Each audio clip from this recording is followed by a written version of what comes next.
যেই প্রার্থীকে আপনার এলাকায় যোগ্য মনে হবে তাকেই আপনি ভোট দেবেন। কোন একটি নির্দিষ্ট দলের ভোট ব্যাংকে পরিণত হবেন না। যাকে ভালো ক্যান্ডিডেট মনে হবে দল দেখার দরকার নেই, বিপদে নিশ্চয়ই পাবেন।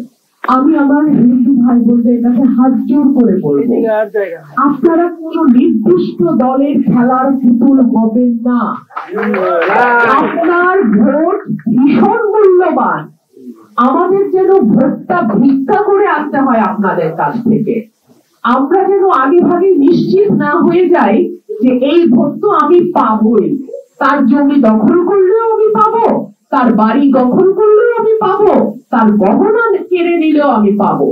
এই যে তার আত্মবিশ্বাস, যাই করি না কেন ভোট আমারে না দিয়ে দিবে কই, এই দিবে কই জায়গাটা আপনারা খুঁজে বের করেন।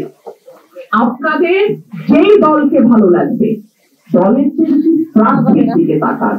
যেই প্রার্থীকে আপনার এলাকায় যোগ্য মনে হবে তাকেই আপনি ভোট দেবেন। যেই প্রার্থীকে মনে করবেন আপনার পাশে দাঁড়াবে, আপনার মানে সকলের পাশে দাঁড়াবে, তাকে ভোট দেবেন। কোন একটি নির্দিষ্ট দলের ভোট ব্যাংকে পরিণত হবে না। এতে কি হয়, একটা দল মনে করে যাই করি না কেন ভোট তো পাবোই, আর আরেকটা দল মনে করে আমি যাই দিই না কেন ভোট তো আর আমাকে দিবে না, আমি কেন দেবো। সুতরাং ভোটের যে বার্গেইনটা, এই যে শক্তিটা, এইটাকে আপনারা ব্যবহার করেন।